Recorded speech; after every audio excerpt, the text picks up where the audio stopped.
زد مور دسترګو تور یم مور زما د زړه رڼا ده څه کوم بېګانې مورې که دنیا ده که عقبا ده د نبي علیه الصلاة والسلام څه چا پوښتنه وکړه چې مور او پلار څونه حق لري. نبي علیه الصلاة والسلام ورته وویله ول ستا دپاره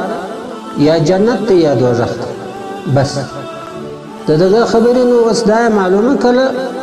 چې ټولې خبرې په دا کې نغښتې دي چې ستا دپاره مور او پلار یا جنت دی یا دوزخ دی.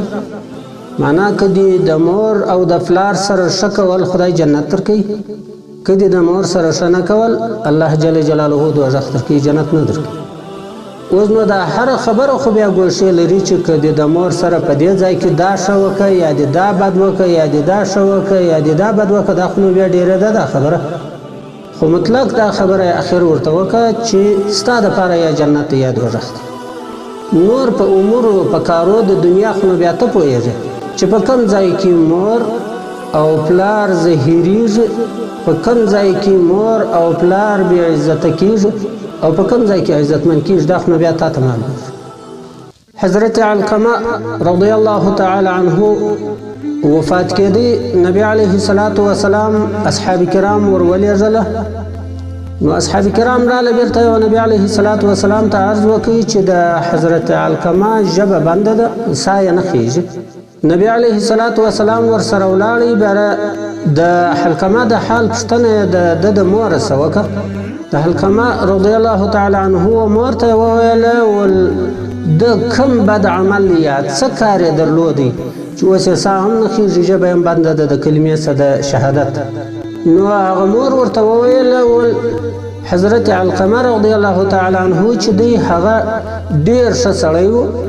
لیکن یو شی و چې د ماینې پر سر باندې و ما ته به ولاړ و، زه ځینې زهیره ومه، زه ځینې ناخوښه ومه، زه نه ومه خوشحاله، زه خو ابد یې ومه ځینې په دغه ماینې پر سر باندې به و ما ته ولاړ و. دغه عیب یې درلودی حضرت علقمه رضی الله تعالی عنه. نبی علیه الصلاة والسلام د حضرت علقمه رضی الله تعالی عنه مور ته وویله چې حق ور وبخښه. هغې ورته وویله چې زه ډېره زهیره کړې یم، زه حق نه وربخښم.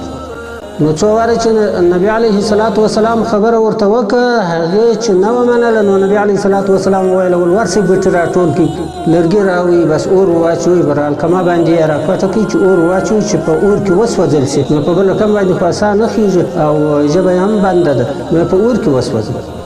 دلته چې اصحاب کرام تله بټې یې راوړله یا یې دی په اور کې سوځئ، دلته د مور یې بیا زړه نرم سو، بره یې وژړل، ویل یې چې دا زما د اینې ټوټه، زما د جګر ټوټه، زما د سینې ټوټه، زما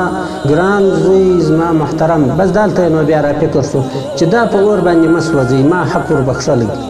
دی چې دا خبره وکړه چې ول ما حق وربخښلی دی. د حضرت علقمه رضی الله تعالی عنه ژبه خلاصه سوه، کلمه یې وویله او زکندن پر حسانه سو، بیا نقل سو د دنیا څخه وفات سو. دا د مور حق دی. یو غټ عمل، یو ښه عمل هغه دا دی چې د مور او د پلار سره ښه کوې، اخره خاتمه به دې خدای پر ایمان کړي.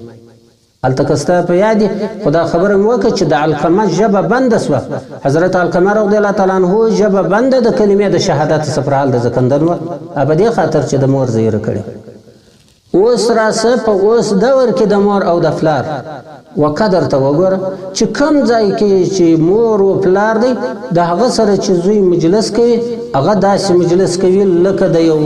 مزدور سره چې مجلس کوي.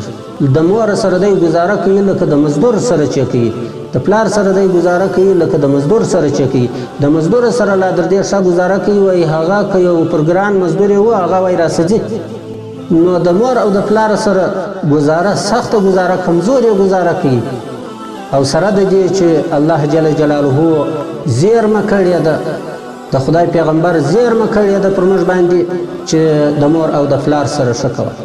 او په بل ځای کې قرآن شریف کې راغلی دی چې ولا تقل لهما اوف، دا لفظ هم راغلی دی چې د مور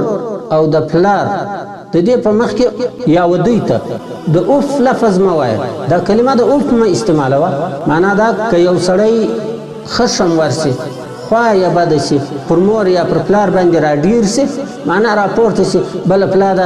د اوف لفظ وکي چې معنا ما به ته وهلی وای که ته ما مور پلار نه وای دا معنا او یا دا معنا ځینې بیا دا هم ځینې اخلي چې یو څوک د بیابان د خوا را روان وي ستړی وي مور پلار یا یو یا دواړه دا چې حاضر وي د دې په مخ کې د خپل ستړیا مظاهره وه دا د اوف لفظ مه وایه چې کښېنې به را اوف وکړې چې معنا دا زه ستړی یم دا لفظ به لا نه وایه او موږ بیا څونه زړور ګرځو موږ بیا څونه د مور و پلار خیال نه ساتو موږ بیا څونه قدر د مور او د پلار نه ساتو وما علینا الا البلاغ المبین